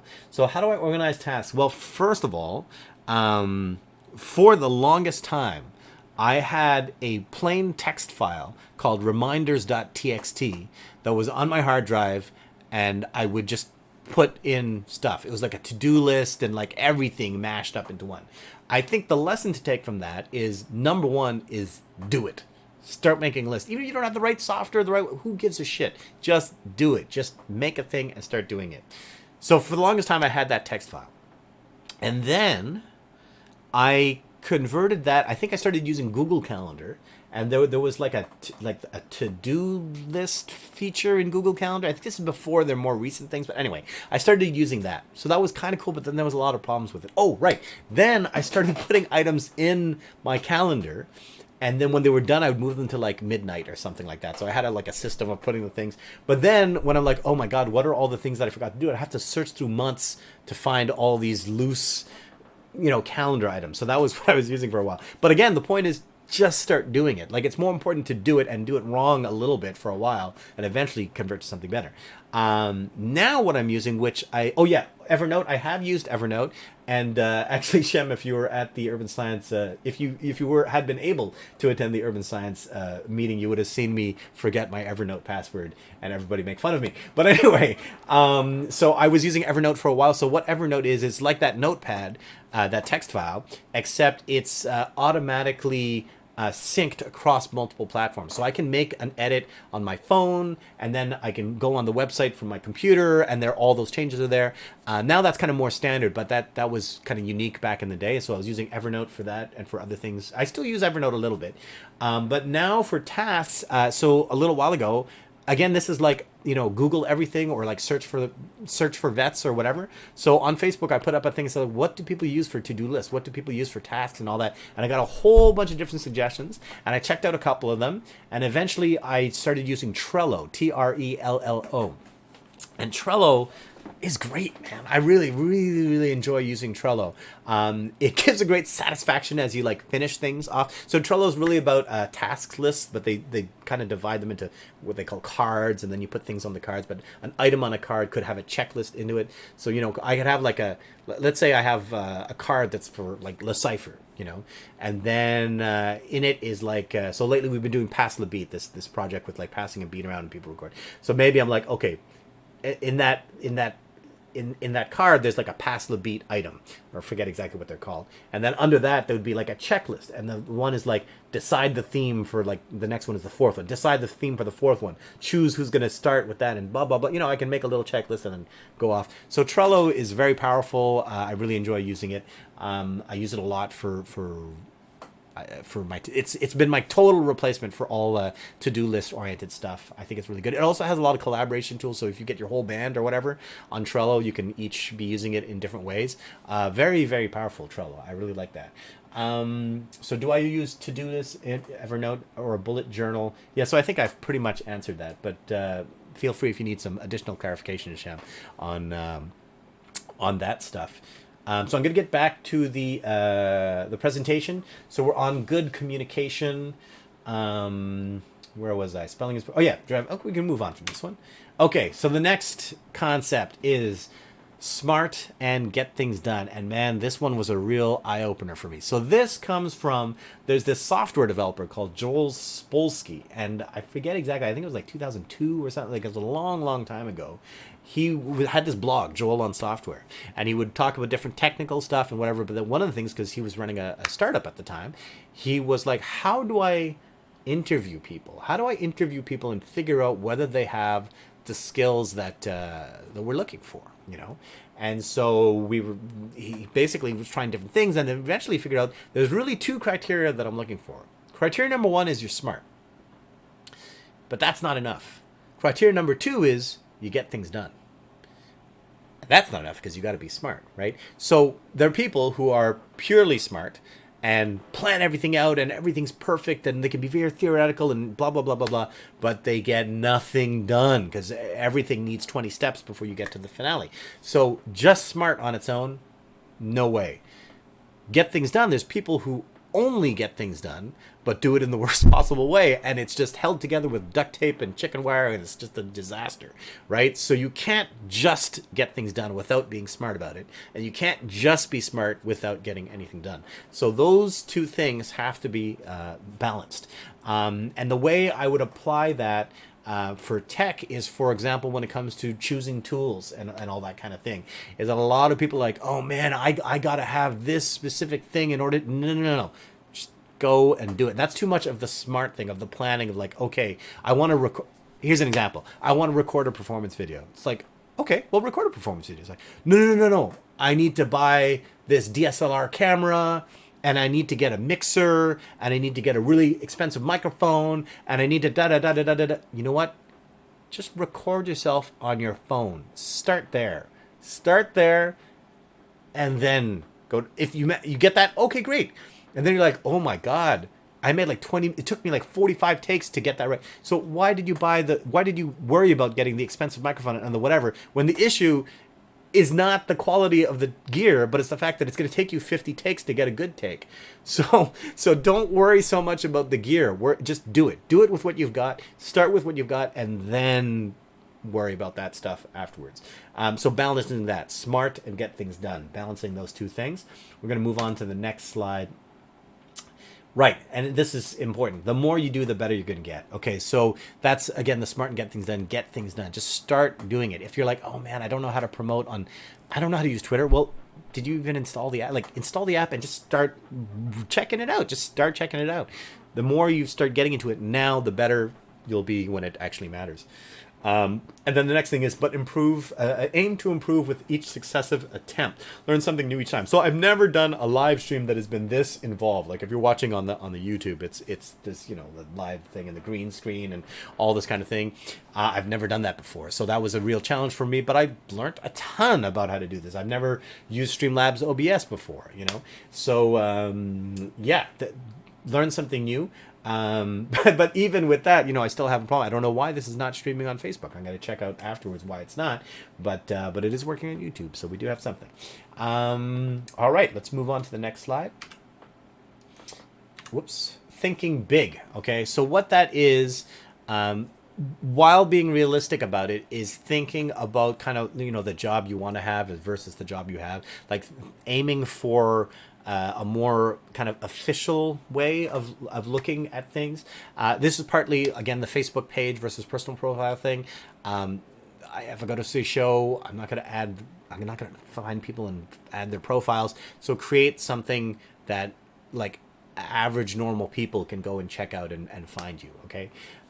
That's the main thing. Now think about like if you want to, if you have not played at a festival or with your own band or whatever at a festival, think about what do I need in order to like, yes, I need to have my music together, and yes, I need my promo and whatever, but you got to have some basic stuff together. So you got to have a bio, you got to have photos of yourself and your band, audio, online, video clips, press kit, tech writer, social media, a proper email address, not the email address you had when you were in high school. Okay, so, and that's just basic. I'm not even talking about anything fancy in there. That's just like anyone who performs at any proper festival, whatever, you need that. How are you gonna get, when the festival, let's say the festival books you, let's say they book you because they somehow heard you're the greatest thing ever. They're like, okay, can you send us some photos? And you don't have any photos. Okay, can you send us a bio? Because they're not gonna freaking write up some bullshit. They're just gonna grab what you wrote and put it in their festival flyer. Okay, so you gotta have that stuff. Basic stuff. All right, moving on to the next one. Already said that, being realistic about where you want to be or where you are versus where you want to be. And then this is the thing, like a real fan base. So what that's talking about is like, it's cool doing shows for your friends. That's totally cool. For example, I haven't played there in a long time, but I used to love playing at L'Escalier. I could do whatever the heck I wanted. I could play for my friends or for the people there or whatever, but it was really like, just do whatever you want. But at a certain point, if you want to actually derive some income and have some kind of financially what's the word I'm looking for? Something that actually is viable, financially viable. Well, you gotta have to go beyond having your friends come to see the show. So I got to be thinking about that. Like, how, if I am if I want to see a show, how do I go find it? Okay, well, let's see, what are the shows playing at Escalier or whatever this weekend. So I go look up. Oh, there's no events, so I don't know. So you got to have an event. It's got to be on the venue's site, and then I go to the event and I look at the event and it's like, oh, there's no information about what this show is. It says Shemji's show, and I'm like, who is Shemji? I don't know who this is, right? So we got to have some information out there showing the product. Coming back to that basic principle, show the product. That's it. And then we've talked about this already, but I'll just reiterate it. Do not buy likes. That's not going to get you anywhere. What you can do is pay for visibility. That's okay. That's like pay for a TV ad. That's visibility, right? If the product is no good, the TV ad is not going to go anywhere, and you spend a bunch of money on it. But so if the product is good, then yes, pay for that TV ad. Pay for that more visibility on Facebook, on whatever. It's just visibility. Next guiding principle is a tool exists. Okay, this is a little bit of a trickier one. So one of the things with this is being able to look at yourself, to say what, or look at your needs and figure out what they are and find the right tools for those needs. Okay, and the hardest part, I think, is looking at yourself and finding out what your needs are. That's always very difficult, right? I would say at the base level, you got to have a laptop, a smartphone, Wi-Fi, and some form of data plan. You can survive without the data plan for a while, but you're going to need that at some point. Okay. And then in terms of, finding the right tools, this again, it's very tricky, but you got to kind of look at yourself and say, what are the things that I'm doing over and over? Is there a tool that can do that? What are the things that are like, man, it's such a pain when I have to do this? Is there a tool to make this simpler, right? I mean, we use tools all the time. Like, I don't know, we use a word processor, you send email, your keyboard, these are all tools. So if you're like, okay, I got to put I'm using an example from earlier, I'm going to put on a show. So how do you tell people about the show? Is there going to be a flyer? So you got to find the tools to make a show flyer of some kind. It's something simple, but you got to do that. But okay, great. So I have a flyer. Like, well, is there any music online? Is there anything? No, well, we haven't released our album yet. Okay, well, why are people going to go see the show? Like, just, you got to have something. Why don't you just record a video at your rehearsal? Just do that. Just a quick, like even a selfie thing, but show the music, show the product. Put that video on the page of the event or a link in the description or whatever. So it's there and people can potentially see what it is before going and say, oh yeah, I like that. I want to see more of that. Okay, I'm going to go see the show. That's it, or use that video as the promotion for the show. Forget about the event. Just be like, post the video. I'm like, you want to see more of this? Come on Friday. That's it. Like, I guess that's the thing. Like, think about it. Showing the product is more important than promotion for promotion's sake. So if you create a Facebook event and there is no information there about the show, that is way less useful than showing a video of you performing and saying, come on Friday. That is much better promotion, right? You see the product. You're like, yeah, that sounds amazing. I want to see that. So that's what you got to do. Forgetting, yeah, so a tool exists. This is coming back to, a problem that a lot of people have on a technical level is forgetting their passwords. And they're like, oh, I used my new email because I forgot my password. Oh my God. So I can't imagine how many emails you're missing out on because people are still emailing your old email and how many offers and things that you're getting at the wrong address. So in terms of passwords, develop a system for your passwords. Now, what I mean by that is, let's say, we don't use the same password for every site, okay? But let's say I want to use Mr. Poopy Butthole as my password. That's going to be my password for everything, Mr. Poopy Butthole. Now, if I start to use that, first of all, if one thing gets compromised, everything gets compromised, and we got a problem. So all you need to do is say, okay, Mr. Poopy Butthole is my password.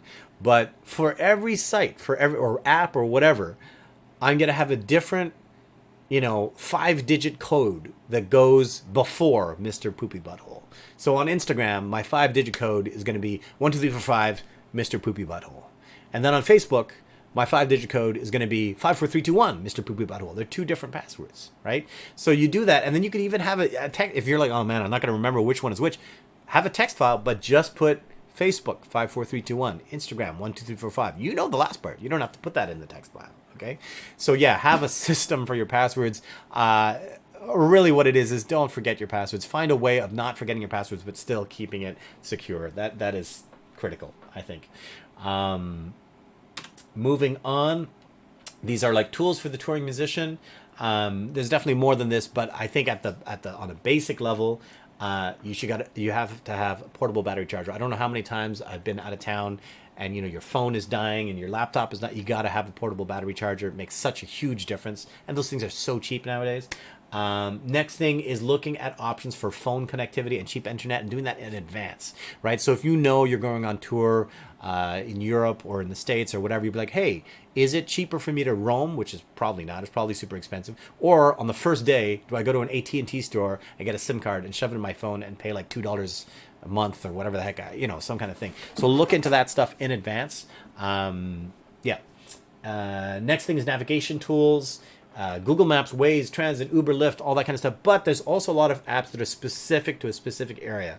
As an example, if you're in Montreal, Bixby, right? That doesn't. It's not a global thing, although there are many variants. So look for those local apps. Also, try to find some apps that do not require a data plan all the time, especially if you're not going to buy a data plan. For example, Transit, you can put in the Transit thing, and it'll say, okay, go to here, and then when you leave when you don't no longer have Wi-Fi, like if you're in the hotel, you do that while you have Wi-Fi, you leave and you can still have the transit directions and they don't disappear. So so that's really good. And then of course part of that is kind of like knowing where to get emergency Wi-Fi. So you got to know that Starbucks and McDonald's, that's where you can go, and you don't have to go in, just hang out on the outside and get in on the Wi-Fi and just get your directions and move on from there. And then transit is just looking into the different costs, right? Looking into what does public transit cost, what does a taxi cost, what is whatever, you know, be able to roam around and be free.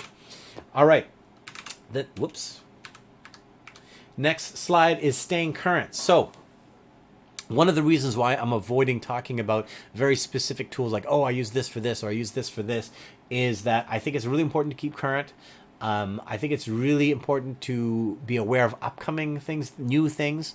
And I think it's being able to adapt is very important. So if I start saying like I said earlier, I use Canva or Photor.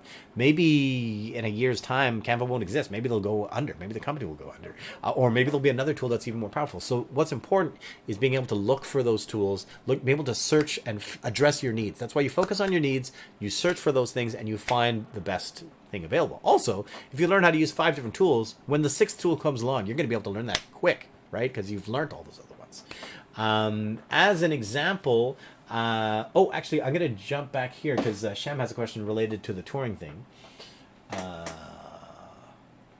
So he asked, touring question, how long in advance would you plan it out for, say, North American and Europe tour?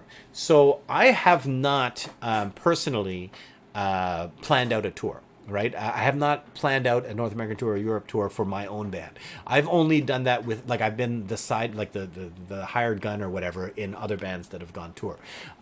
So I don't know in terms of booking logistics and all that kind of thing. That I really, really don't know. Actually, but I can say there's a few people that would be good at answering that question. One would probably be Clay, because Clay does a lot of his own booking and has had great success with that. Another one would be Walla P with Voyage Fantastique, has done great things with the European dates. I would assume that you need to plan a year in advance at least. For the US, you're going to have to get a work visa and all that kind of thing. And that takes, so like, for example, for the US and for many other countries that require work visas, you usually have to, so first of all, in order to get the work visa itself is that when you go and do a gig somewhere, when you collect income in another country, you need to have a visa to allow you legally to collect that income. So that's what the work visa is. So now how do you get the work visa?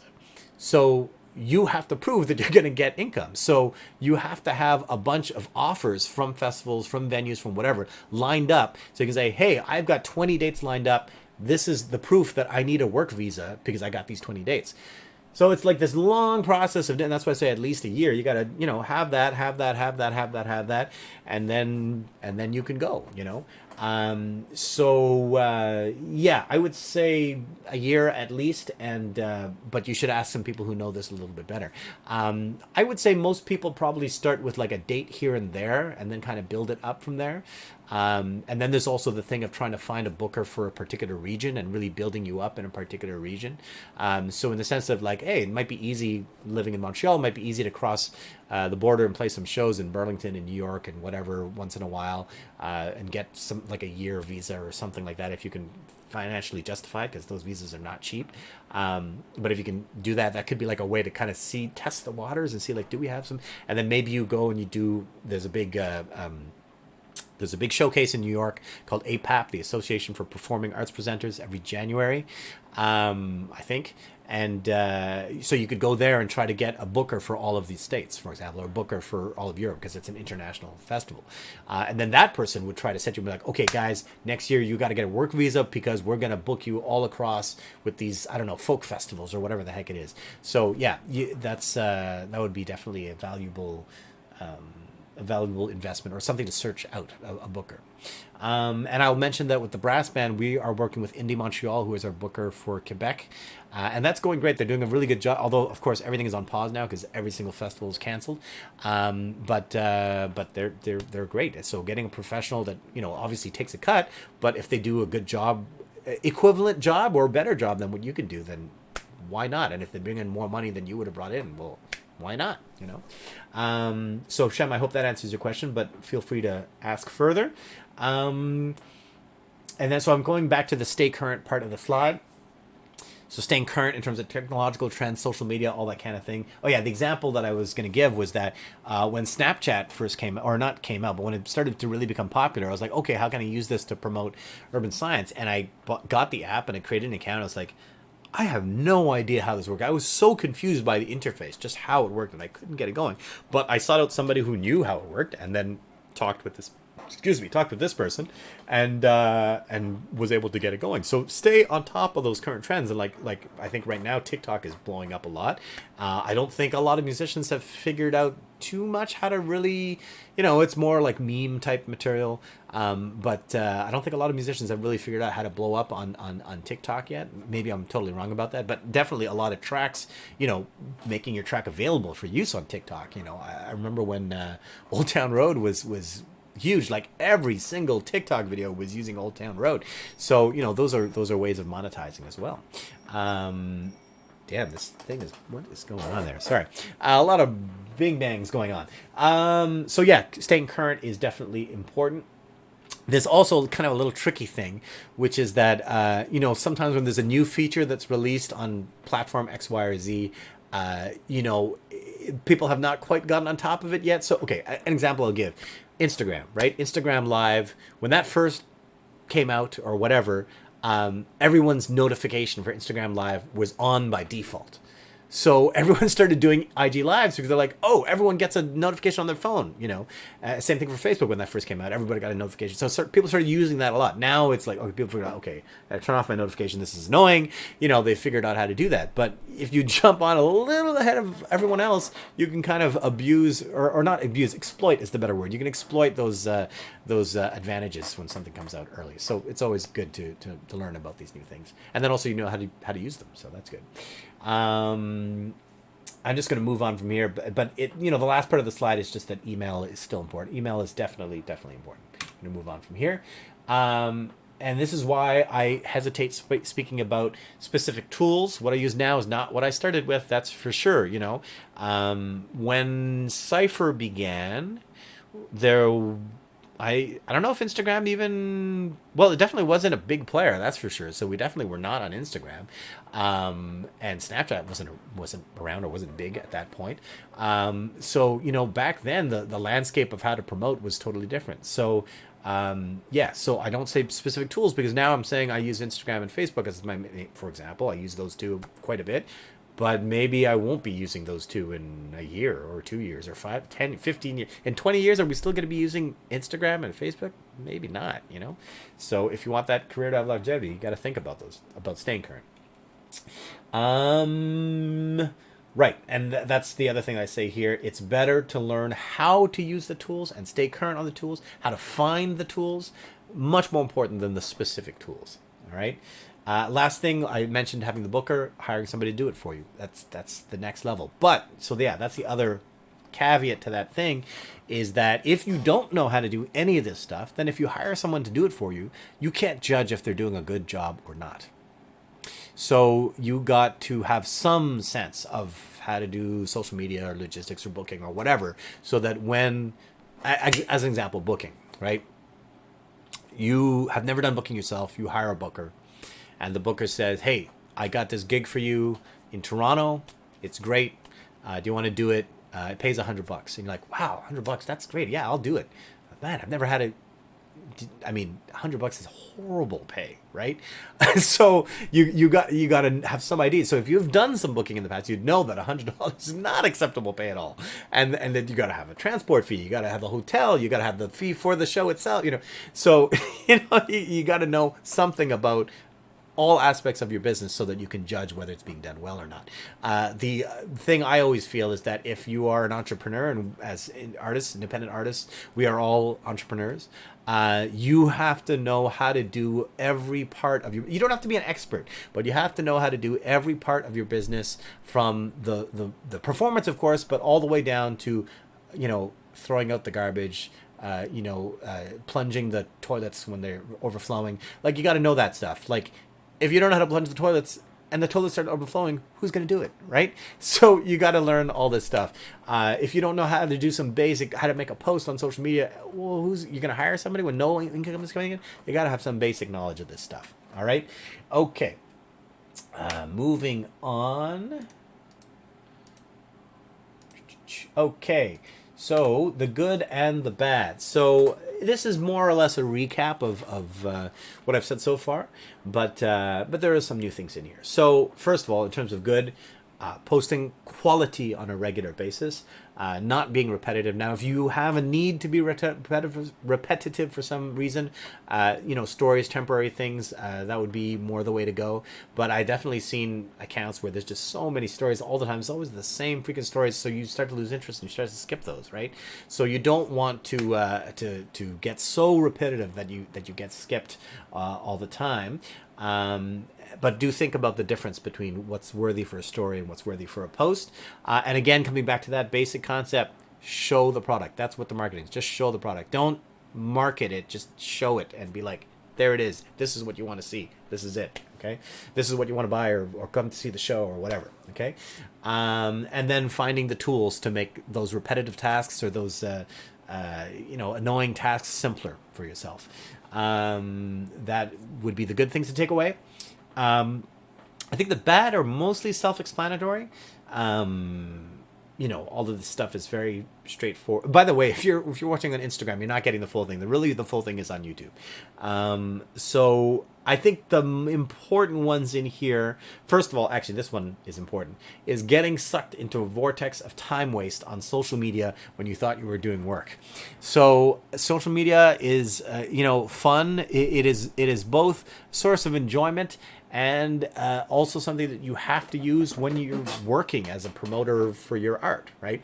So you could be in there doing like, hey, I gotta message these people, I gotta, and the next thing you know, you're reading posts and you're this and that, and you're like, hey, that's a funny wasted time. So try to focus on using it as a work tool. As an example, for Facebook on my browser, I've disabled the feed, so I don't see people's posts, okay? And I do that on purpose so that I don't go on my computer to do work and then get distracted. I still have my feed enabled on my phone, so if I need to see what's up, I can still check, but I have it disabled because, man, it's too much of a time waste. And then the next thing in terms of bad is the crappy or fake prize giveaways. Oh my God. Like and share this post to get a free CD. I don't even want your CD. I'm not liking and sharing your post.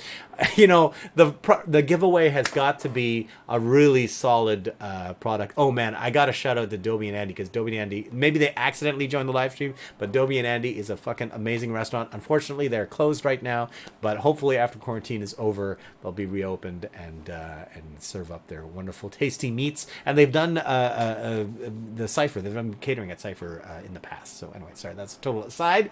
I get a little wave here. There we go, wave. Okay. So there's the fake prize giveaways. And then the last one, and this is something I would really like, I just hope that people take this and remember this from this little workshop, is that promotion of any kind, whether that's an event page, a flyer, your artist page, whatever, if it has no information about what you're actually producing, like no not information, if you no examples, no videos, audio, whatever, of what you're doing, it's worthless. If you make an event page, post a video of you performing, post a link to your album, post whatever. I don't know how many times I've seen that. I'm just like, hey, I'm playing on Friday. I'm like, playing what? Is it I don't know. Is it metal? Is it bluegrass? Is it jazz? What is it? Is it a DJ? Like, give me some idea of what it is, show the product. The product's got to be quality. That's up to you as an artist. And then just show it. That's promotion. Just show it. So that's the good and the bad. And I think this is the last slide. Yes, this is the last slide. So the last slide is homework. And so really what I would suggest for people is trying to figure out where are the areas that you need to develop your skills. I mean, when I asked for questions, and I'm still taking questions, if anybody has a question, please feel free to ask it. I was kind of surprised at how many people were like, I don't even know where to begin. There's so many things. It's like, man, is there not what are you doing right now? What is the first thing? It's like, are you putting on a show? Are you working on an album? Like, there's where the source of the question is going to be. Like, okay, I'm putting on an album. So how do you promote that when it comes out? Do you know how to, book a club for the launch and whatever, so thinking about what are the areas in which you need help or need to improve, that would be the first thing. And then of course Googling that and finding out what you need or seeking out workshops, whatever. And then the other thing is starting to do that today, starting right now. Don't worry about doing it perfectly, just start. The other example I'll give is with this pass the beat thing. We're putting out these, beat stems kind of thing, like a drum pattern or whatever, for people to remix, add a part on top of. And many people, it's normal. Many people have sent things in or recorded things or whatever and be like, I don't know how to make this work. It's like, well, this is the opportunity. This is the moment to learn how to do a home recording. Hey, how to do a home recording? How do I, synchronize what I'm playing to the track, synchronize what I'm playing? How do I, okay, now I got that. Let's say I got that. Okay, now the video. How do I make the video? It's like, okay, the first step is just the video of you performing. Second step, let's try to do a split screen, just start right now and, make those little baby steps. That once you've done like a bunch of these little baby steps, it gets easier and easier, and then you start finding enjoyment and hopefully finding enjoyment in those other things. I mean, if it doesn't interest you, then it doesn't interest you, and that's too bad. But I think the more we just get on top of the new things, the better. So that is the end of the presentation in terms of all of that stuff. So yeah, check in promo for artists. I mean, I've pretty much covered everything I wanted to cover, I think. I'm not sure if anybody has some specific questions. I'm just gonna see who's. Oh man, Arthur Smith, Larry, Jerry, David Ostay is still watching this. What the hell are you doing, David? Mercy, please, man. Clarell is still on. Okay, all right, great. Thanks for listening for so long. I don't know why the heck. This is possibly the most arduous live stream. I don't know. But yeah, if you have any questions, ask them. I'm staying on briefly just to check if there's any questions. I'm going to see if this stuff worked. But if you don't, I'll be closing it up here.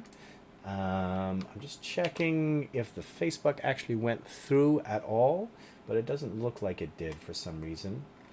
That's just too bad. That is just too bad. Yep, it never went through for some dumb reason. So, hey, David. So that's it. I think we're going to close up. I don't see any additional questions. So I hope that this has been helpful to some degree. I hope you learned something from it. I hope you can move forward and that you can do some things on your own from here. Oh, Paulo X Ricardo just joined. You're a little late, Paulo. We're about to close it up.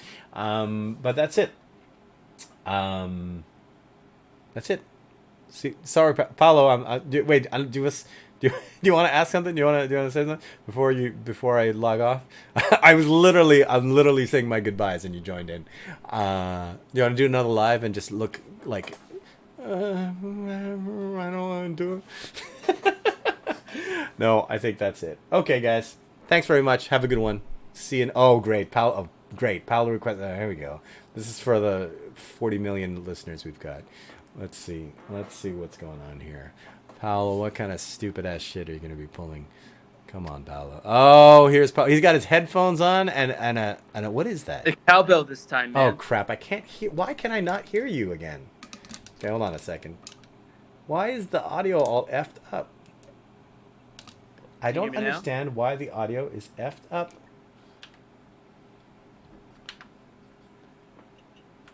Oh wait, talk. Paulo, say. Oh, there we go. Okay, we got you. I just wanted to say, I didn't know you were doing 2 live streams in one day. It's wild. And there's a cowbell here. That's all I wanted to say. Oh, that is the secret. That is the true secret. Cowbell is the true secret to tech promo. Absolutely. In fact, I mean, yeah. Promo. Yeah. I mean, what could promote your music more than more cowbell? Well, that's the thing. Because more cowbell, just that phrase, has been used everywhere. So much so that if you hashtag it, it's going to go on everyone's feed.